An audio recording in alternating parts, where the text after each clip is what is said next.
India तो कुछ भी, वो तो हमारी जेब में है। इंडिया तो कुछ नहीं, ये दुनिया हमारी जेब में है। मैं कहता हूँ, मैं एक एटम चला दे, किसी की जरूरत नहीं है पाकिस्तान की तरफ देखे। भाई इसको ट्राई करें, व्हाइट हाउस के ऊपर फेंके, मोदी के घर में फेंके, पता लगे कि हमारे पास ताकत है। अगर मुझे मौका मिले ना इंडिया घुसने का सिर्फ, तो इंडिया को तबाह करके वापस आऊंगा। अच्छा हम हर मैदान में फुल पावर है, चाहे लड़ाई में हो, जंग में हो, हम दुनिया से फुल पावर हैं। अमेरिका पाबंदी लगाए, तेरी औकात नहीं। पाकिस्तान गैस पाइपलाइन भी बिछाएगा, एटमी हथियार भी चलाएगा। अगर तुमने चलाए, व्हाइट हाउस में घुस के मारेंगे तुम्हें। कौन है ये पागल आदमी?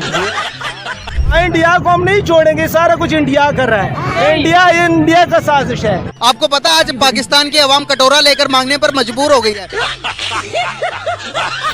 हम इंडिया जैसे 4-5 मुल्कों को वैसे पाल सकते हैं अभी भी। और भाई तुम लोग क्या कह ले जाते हो? तुम नमक बंद कर देना तुम्हारा, तो आधा हिंदुस्तान सिर्फ जहर से मर जाए इंशाल्लाह। जो आर्मी है हमारी बहुत तगड़ी है माशाल्लाह, नंबर 1 पे जा रही है इस टाइम पूरी दुनिया में। हेलो भाई लोग, क्या हाल चाल है? एक बार फिर से आ गया है आपका भाई पाकिस्तानी फनी वीडियोस लेकर। और आज की वीडियो ऐसी मजेदार और धमाकेदार बनाई है ना कि आपका महीने भर का टेंशन हमारी वीडियो चुटकियों में खत्म कर देगी। क्योंकि ये 10 से 15 मिनट की वीडियो नहीं है, पूरा बॉस मेगा एपिसोड है, जो किसी कॉमेडी मूवी से बिल्कुल भी कम नहीं होने वाला है। और जैसे जैसे वीडियो आगे बढ़ती जाएगी उतना ही मजा डबल ट्रिपल होता जाएगा मेरी जान। क्योंकि दोस्तों ये पाकिस्तानी लोग बिल्कुल भी नॉर्मल नहीं है, ये हंसी के परमाणु बम है भाई साहब। और जब ये फूटते हैं तो आपका हंस हंस के लोटपोट होने से बचना नामुमकिन है। एटम बम तो ऐसे ऐसे हैं जो कि हमने फिट किए हुए हैं, बम्बई पे, कलकत्ते पे, दिल्ली पे। अरे मेरी बात अच्छा, जब हम इंडिया जाते थे ना 80-82 में, अच्छा, तो हमें ज्यादा पैसे मिलते थे। हमारी रकम क्या पावर थी। क्या फेंकता है यार। अफगानिस्तान जाते थे 100 रुपए लेके, 1 लाख रुपए मिलता था। 100 रुपए का 1 लाख मिलता था। हाँ जी। तुम तो धराधन फेंके जा रहे हो। थाईलैंड हम जाते थे। थाईलैंड जाते जी। तो हमें पता है कितने पैसे मिलते हैं? हम 1000 लेके जाते थे ना, हमें 2500, 1500, 1800, 2000 मिलता था। अब क्या मिल रहा है? अब भीख मिल रही है हमें।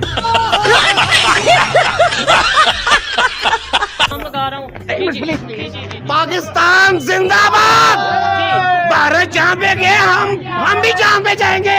इस सर फिर पागल हो गया। मैं पागल हूँ। मैं यहाँ पे पाकिस्तान का नारा लगाऊं, आप भी लगाएं। बिल्कुल, लेकिन बिल्कुल मजा तब है जब चांद पे हमारा परचम लहराए। हम इधर अपना नारा लगाते हैं पाकिस्तान जिंदाबाद, क्या फायदा? मतलब उस तरीके से हमारा कोई इमेज बेहतर। भाई हम गुलाम हैं। क्या बात, ये बात है। ये बताएगा कि इंडिया दुनिया के लिए जरूरी क्यों नहीं, आपने बोला तो वो गैर मुस्लिम है ना, तो हम लोग मुस्लिम है, वो गैर मुस्लिम है, वो एक अलग, उनकी तो पहचान ही अलग है। तो हमारे लिए मुस्लिम के लिए क्यों जरूरी होंगे वो? क्या सोच है रे तेरी? चाइना क्यों जरूरी है हमारे लिए? वो भी तो गैर मुस्लिम है। वो तो हमारा एक चीनी दोस्त है। गैर मुस्लिम नहीं है वो तो जब भी मुसलमान कभी भी मुश्किलात में होते हैं वो हमेशा उनका साथ देते हैं। ना के अंदर सबसे ज्यादा मस्जिदें तोड़ी गई हैं, आपको डाटा पता है? उन्होंने तो तमाम की तमाम मस्जिदों को तोड़ दिया। उनको पूरे सूबे के अंदर मुसलमानों को रोजे नहीं रखने देते, दाढ़ी नहीं रखने देते। खबरदार, बाप है हमारा। और भाई लोग, अगर अभी तक आपने वीडियो लाइक नहीं किया तो प्लीज देखो, कंजूसी वंजूसी छोड़ो, फटाफट से वीडियो को लाइक करो। और ऐसी और मजेदार और कॉमेडी से भरी वीडियोस देखने के लिए चैनल को सब्सक्राइब करके बेल आइकन को प्रेस कर लो। दोस्तों एक बार फिर से डोनाल्ड ट्रंप अमेरिका के 47वें राष्ट्रपति बन गए हैं। और जैसे ये खबर पाकिस्तान में पहुंची, पाकिस्तानियों ने डोनाल्ड ट्रंप को अपना अब्बू ही बना दिया। यकीन नहीं होता? अरे यार, तो ये वीडियो आप देखो ना। पाकिस्तान की एक लड़की ने डोनाल्ड ट्रंप की बेटी होने का दावा कर दिया है। डोनाल्ड ट्रंप की मैं सगी औलाद हूं।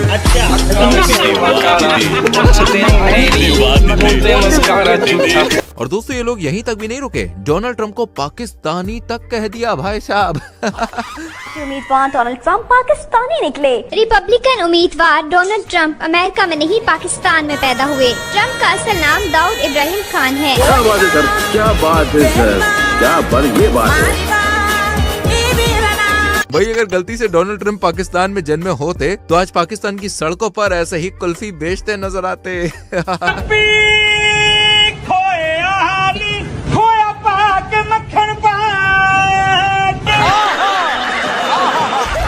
दोस्तों पाकिस्तानी लोग हर मामले में अपने आप को इंडिया से आगे समझते हैं। अब कुछ ऐसे यहाँ पर भी देखने को मिला, जहाँ मुजम्मिल ने इस लड़की से सवाल किया कि इंडिया और पाकिस्तान में कौन आगे। तो लड़के ने कहा कि पाकिस्तान इंडिया से देखो भाई बहुत ज्यादा आगे निकल गया। बस ये बात बाजू में खड़े अंकल जी ने सुन ली और फिर क्या था, अंकल जी ने लड़के की ऐसी हवा निकाली भाई साहब, ऐसी हवा निकाली कि बेचारे के कानों में से खून बहने लगा। ये भाई कह रहे हैं कि पाकिस्तान इंडिया से ज्यादा मजबूत है, क्या कहेंगे?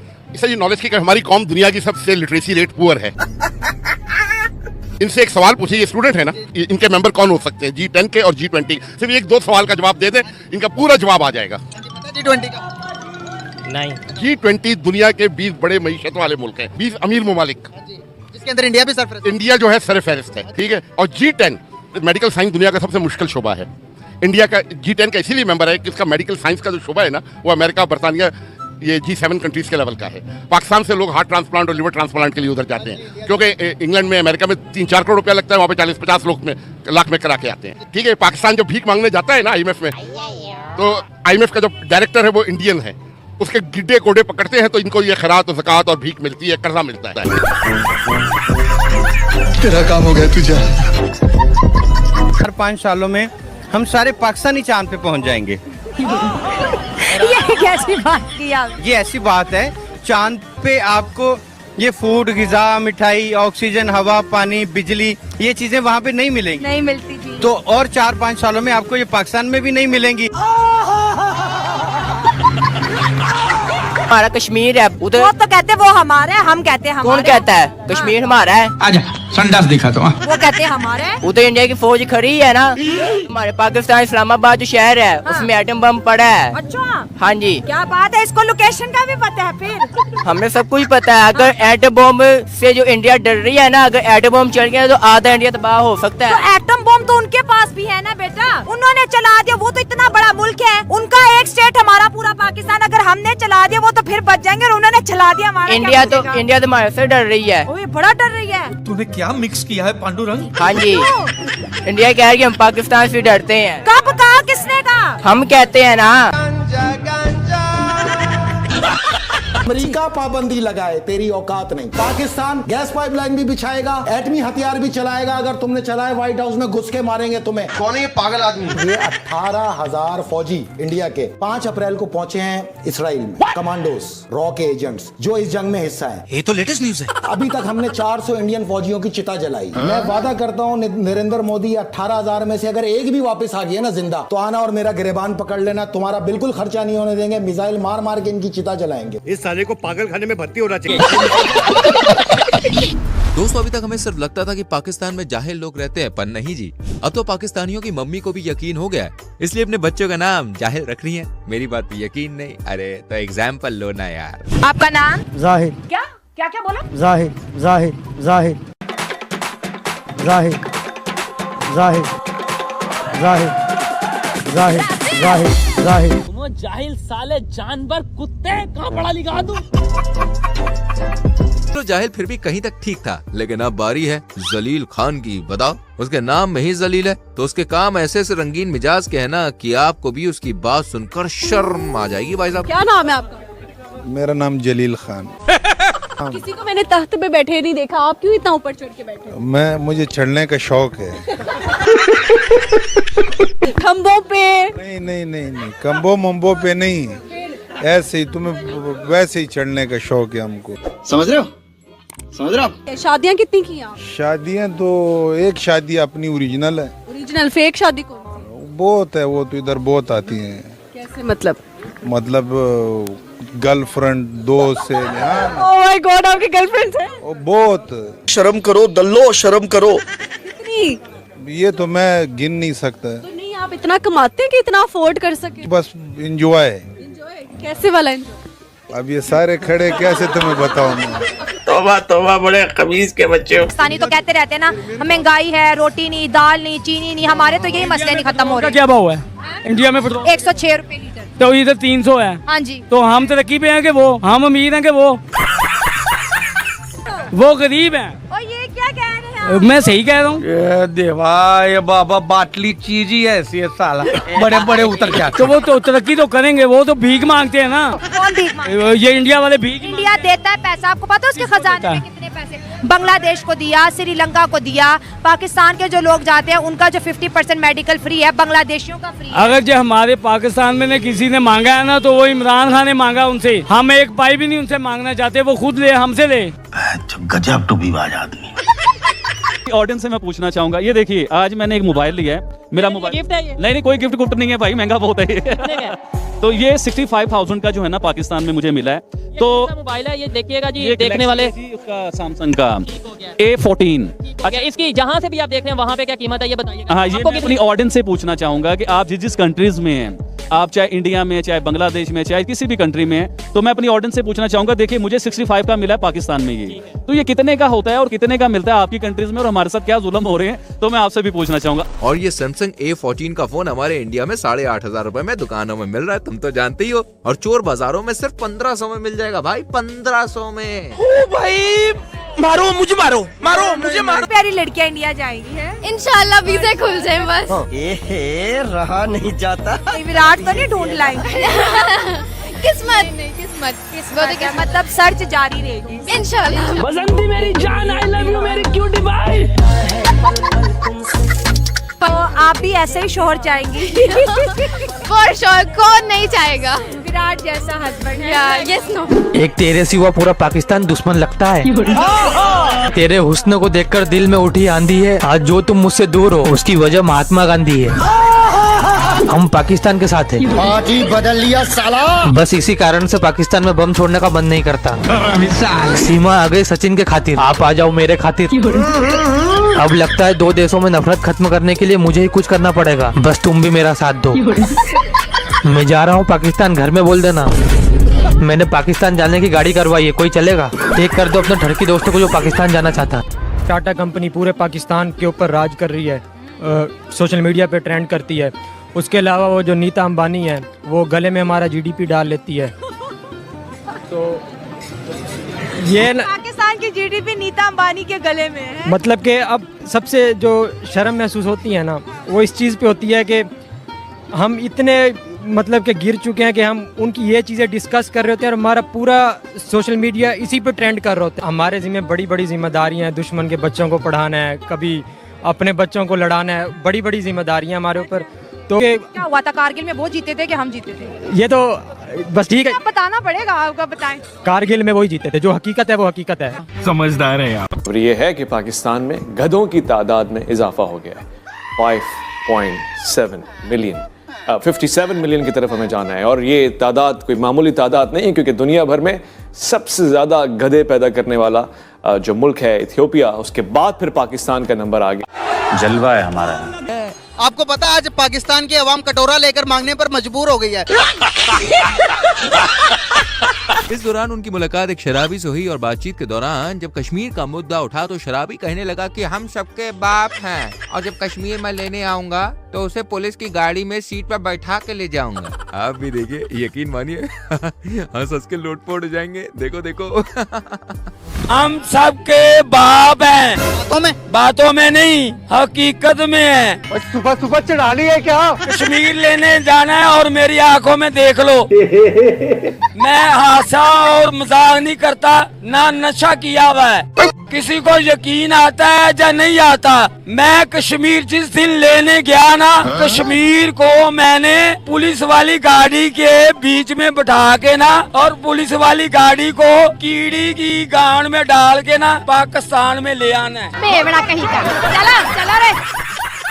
तो पाकिस्तान में भली सरकार किसी की क्यों ना हो, लेकिन देखिए देश को कहीं ना कहीं पाकिस्तान की आर्मी ही चलाती है, चाहे वो पाकिस्तान का कोई भी डिपार्टमेंट हो। वहाँ के चीफ कोई आर्मी ऑफिसर ही होते हैं। अब एक बात ऐसे समझ सकते हैं आप कि वहाँ पर पाक आर्मी डिक्टेटर रूल चलता है, जिस वजह से पाकिस्तान में बेरोजगारी इस कदर छा चुकी है कि पाकिस्तान के डॉक्टर साहब भी बेरोजगार सड़कों पर घूम रहे हैं। एंड डॉक्टर साहब ने पाकिस्तान की आर्मी को ऐसा धोया कि भाई साहब पाकिस्तान की आर्मी को पूरा एक्सपोज कर दिया, बोले तो फुल एक्सपोज। ये जो मेट्रो की ग्रिल ले रहे हैं, फौज का नाम इधर आगे आगे साफ फौज कर रही है, कोई भी ड्यूटी फौज कर रही है, बॉर्डर पे ड्यूटी फौज दे रही है, हर जगह फौज कर रही है। आप फौज के खिलाफ बोल रहे हैं, ये ऐसी बात मत करे, ये मत बोले। कोई भी काम है, सपोर्टर जो सामने आए ना, अपनी बात रखें। मैं भूखा फौज मारी है, मैं देता हूँ। मैं आपको बता बरखी रोड ये पे जो जाएं, जर्नैलों के मतलब बरखी रोड पे आप जाएं, उनके प्लाजे देखें, उनके प्लाजे, हाँ उनके प्लाजे देखें। आप दोनों को मैं समझा देता हूँ। समझाए मामला क्या। आप थोड़ा पीछे हो जाए, पीछे आप भाई थोड़ा पीछे हो जाओ। 1973 के कानून के मुताबिक एक पार्लिमानी मुल्क ये कहता है कि आप अपने नुमाइंदे खुद सिलेक्ट कर सकते हैं, ऐसे है कि नहीं? कर सकते हैं सिलेक्ट। इधर बच्चे बुजुर्ग को भी पता है हमें सिलेक्ट करके कौन हमारे ऊपर आके बैठता है, कौन सिलेक्ट करते हैं। दूसरा, आपने कहा बॉर्डर पे भी आर्मी बैठती है जी, बड़े बड़े अदारों में भी आर्मी बैठती है, हर जगह सर्व करती है, सैलाब आता है आर्मी सर्व करती है, कोई भी एक्सीडेंट हो जाता है सर्व करती है। भाई मैं नौजवान डॉक्टर हूँ, इस वक्त जॉबलेस हूँ, मेरे पास डिग्री है, 60 से 70 लाख प्राइवेट किया हुआ है मैंने, 60 से 70 लाख रुपए मेरी डिग्री पे खर्चा है और इस वक्त जॉबलेस हूँ। आप बताएं, आप देंगे नौकरी मुझे बताएं। जनरल हॉस्पिटल का हेड कौन है? Retire brigadier. Mughal eye hospital में मैंने हाउस जॉब किया, जनाब रिटायर कर्नल साहब आ गए हैं। अरे बाप रे, ये तो धोती खोल रहा है। आप किसी भी बड़े अदारे का हेड उठा के देख ले, कट नहीं करना आप। ये नहीं करूंगी, ऐसे चले करनी। मैं नहीं करती। आए जी, हम कहते हैं पढ़े लिखे नौजवान सियासत इस्तेमाल करेंगे, सियासत में आएंगे तो हमारा मुल्क सुधरेगा। मैं जब ड्यूरिंग डिग्री मेरे आधे से ज़्यादा दोस्त कहते थे कि हमने MS बाहर करना है और वहाँ पर सेटल होंगे, और मैं दिल बर्दाश्त होता था कि यार आप अपने मुल्क में रह रहे हैं, अपने मुल्क के लिए क्यों नहीं कुछ करना चाहते, क्यों बाहर जाना चाहते हैं? तो अब मेरा दिल टूट गया है, सियासत मैंने शुरू की तो अब ये हालात बन गए अंकल के हमें छुपना पड़ा। किसकी वजह से? हमारी पाक आर्मी की वजह से। अब एक मिनट रुक जाए। अगर हमें जॉब नहीं ना मिल रही, उसके पीछे भी वो है, हमारे बच्चों का मुस्तकबिल खराब करने वाले वो हैं। वो जान छोड़ेंगे तो हम नौकरी करेंगे ना भाई। रिटायर होने के बाद फिर अदारे पे आकर बैठ जाते हैं। इनके बाप का मुल्क है। देश संकट में है। अरे तो क्या करूँ, नहाऊं? किसानों का चांद पर जाना एक जायज काम है या नाजायज? ये नाजायज है, नाजायज है, नाजायज है, नाजायज है। कैसे लोग रहते हैं यार यहाँ पर। नाजायज काम है, चांद पे नहीं जाना चाहिए। नहीं नहीं नहीं नहीं नहीं नहीं।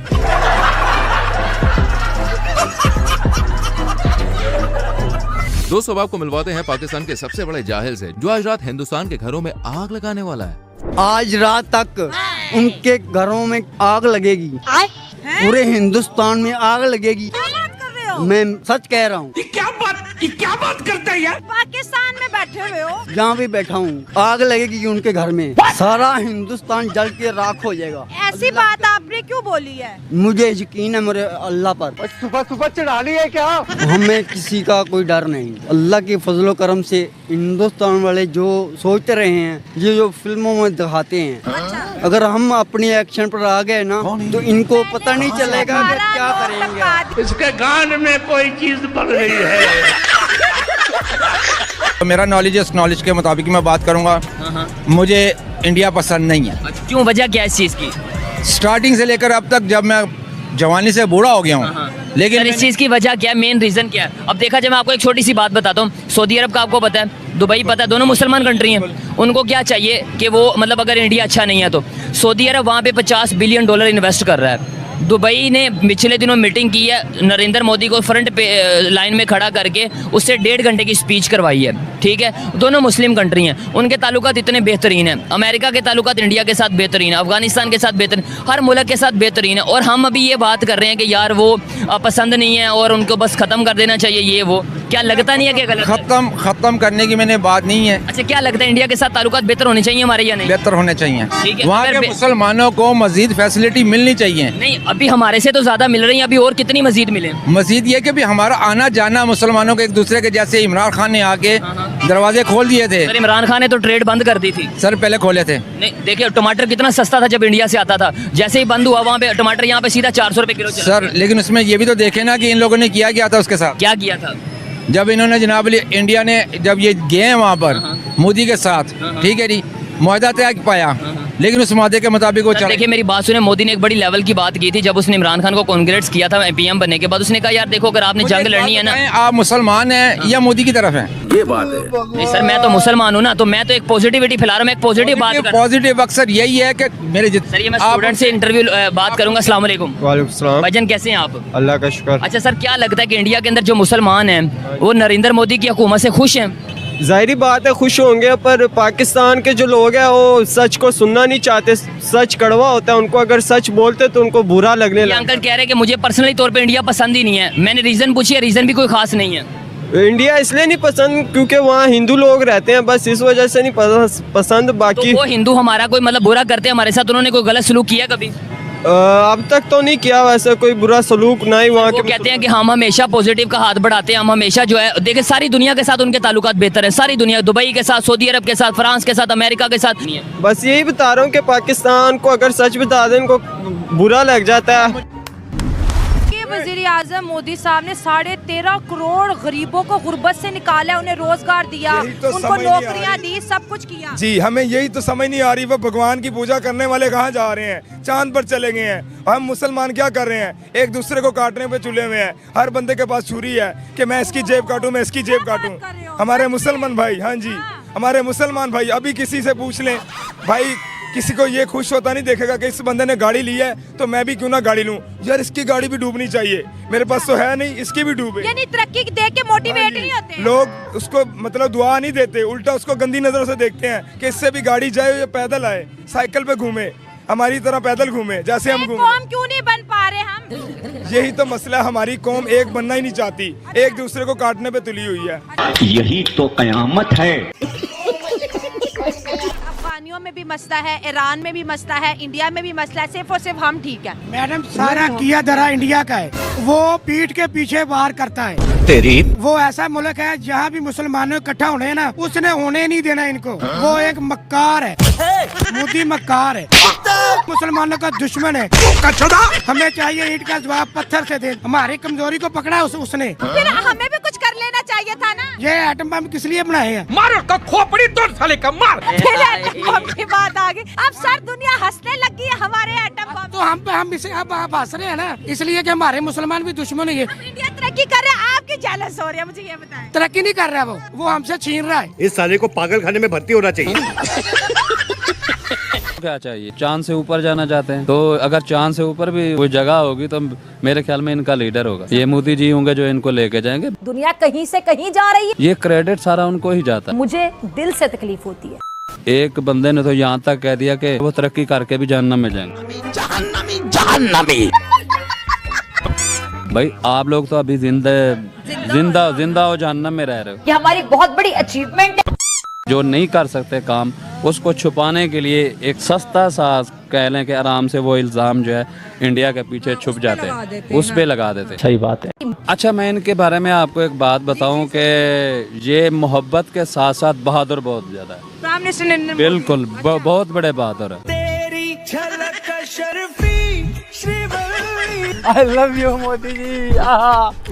बात करें महंगाई की तो महंगाई ने सब्जियां भी गरीब आवाम से दूर कर दी। क्या सब्जियों की फराहमी मुतासिर हुई, हरे मसाला जात और सब्जियों की कीमतों में इजाफा हो गया।